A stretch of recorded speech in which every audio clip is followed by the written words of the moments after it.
Hi guys, welcome to my YouTube channel. In today's video, we are going to learn about new features released in 2.52 version of Power Automate Desktop.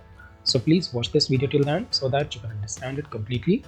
And if you have not subscribed my YouTube channel yet, please subscribe it. So let's get started. So the first new feature is that you can now summarize the actions and subflows with the Copilot. Copilot can now be used to help you quickly understand desktop flows by summarizing the selected actions and or the subflows. This functionality is currently available in the US-based environment for work or school accounts. So if your environment is created in the US region, only then you will be able to use this feature. Another feature is that one child desktop flow can now run in parallel with its parent flow.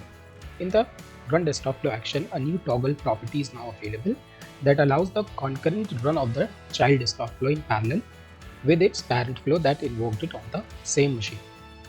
This configuration is useful for the scenarios where the unexpected pop-ups in the target application may block certain actions of the parent flow, right? So when you will use this run desktop flow action, here now you will have this toggle button which is wait for flow to complete.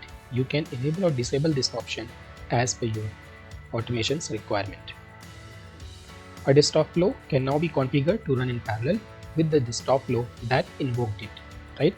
Another feature is that new dedicated access actions have been introduced.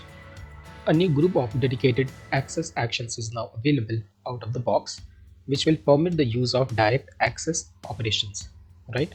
So if you want to communicate with the MS access, in that case, you can use this set of actions, which is launch access, read access table. You can run the access query, you can run the access macro, and you can close the access. The next feature is that some instance variable types are now supported as input-output variables. For example, Excel instance variable, Word and Outlook instance variables are now supported as input-output variables in desktop flows. Excel, Word and Outlook variables can now be used as input or output variables. The next is that a retry policy can now be applied to the on block error action, right? So the action which is on block error now supports retry policies, as is already the case from the individual actions error handling.